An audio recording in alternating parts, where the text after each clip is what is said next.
Kata Nabi, kalau sholatnya ingin sempurna dimulai dari wudhu. Yang pokok dalam wudhu itu ada 4, sisanya sunnah. Awas, kalau yang 4 ini tidak sempurna maka batal wudhunya.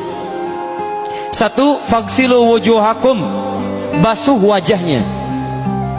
Kalau disebutkan wajah dalam bab wudhu, itu tidak ada yang lain kecuali bagian tampak muka, gitu ya.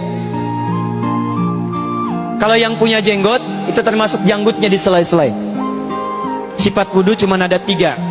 1, pakai keran. 2, pakai gayung. 3, air yang mengalir. Ya, seperti di sungai ada air mengalir, itu nggak ada masalah. Tapi kalau menggunakan gayung atau semisalnya, Nabi itu diriwayatkan dalam hadis itu sangat menghemat air. Bahkan pernah beliau kemudian berwudu, kalau kita kemudian hitung, itu hanya sejumlah Pak, seaqua gelas Pak, cukup.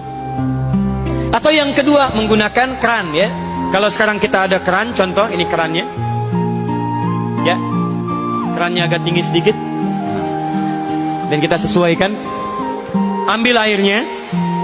Misal contoh, ghosala. Ghosala itu bukan ditumpahkan, ambil air, tumpahkan di tempat yang akan dibasuh gini.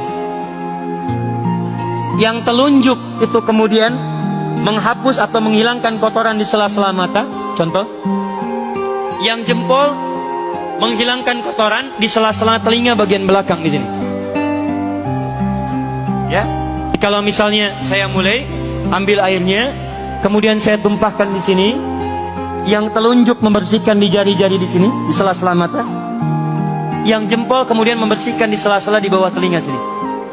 Kemudian di selesai. 1. Tahan sebentar ya, ini praktek dulu sebentar. 2.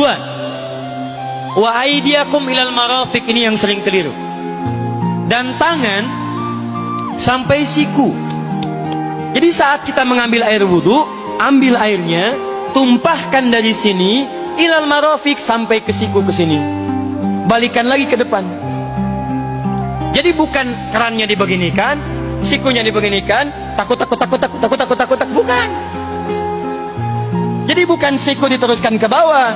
Yang tepat itu ambil airnya, kemudian basuh dari sini sampai dengan ke sikunya. Hati-hati, ini ada maknanya. Dan jika benar di hadis Muslim, jika orang wudunya benar seperti ini, maka bersamaan dengan jatuhnya air wudhu itu, jatuh pula dosa-dosa dan kotoran yang melekat pada anggota tubuhnya. Tidak cukup dengan amin, nanti kita lihat dulu. Tangan selesai, pindah kemana? Bukan ke rambut, tapi kepala. Jadi dalam bab wudhu yang diusap bukan rambutnya, kepalanya. Itulah keadilan Allah. Kalau yang diusap kepalanya, semua manusia yang hidup pasti punya kepala. Tapi kalau yang diusap rambutnya, ada ketidakadilan, karena tidak semua orang punya kepala, punya rambut. Tuh. Nah sekarang lihat sini. Ketika kita diminta mengusap kepala, bahasanya masaha. Masaha itu begini. Ini saya punten. Bismillah. Ini ya. Ambil airnya, tumpahkan, baru kemudian diusapkan ke kepalanya. Paham ya? Kalau yang ghosala, ambil, tumpahkan di tempat yang akan dibasuh. Tapi kalau masaha, hati-hati, ambil airnya, tumpahkan, baru diusap. Jadi bukan diambil air, tumpahkan di kepala begini. Yang dibasuh kepalanya bukan rambutnya. Jadi kalau ada laki-laki sudah dandan, sisiran, rapi, tiba-tiba keran dibuka, yang diusap cuma rambutnya, ulak. Nah, itu batal wudunya. Tidak sah. Harus diulang. Terakhir kaki dibasuh sampai dengan bagian mata kakinya, dan ini tidak perlu saya terangkan karena mudah bagi kita untuk mempraktekannya. Tapi yang ingin saya jelaskan satu ini saja. Perhatikan baik-baik. Yang 4 ini wajib wudhu. Tambahannya sunnah. Niat dimasukkan dalam wajibnya. Lihat sini. Kumur-kumur sunnah. Telinga sunnah. Istinsyak sunnah. Yang 4 ini wajib. Tapi terlepas dari wajib dan sunnahnya, perhatikan baik-baik. Kenapa ini disebut dengan wudhu? Dan hebatnya Al-Quran mengistilahkannya dengan toharah. Toharah. Apa itu toharah?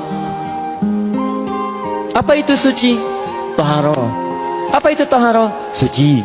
Apa itu suci? Toharah.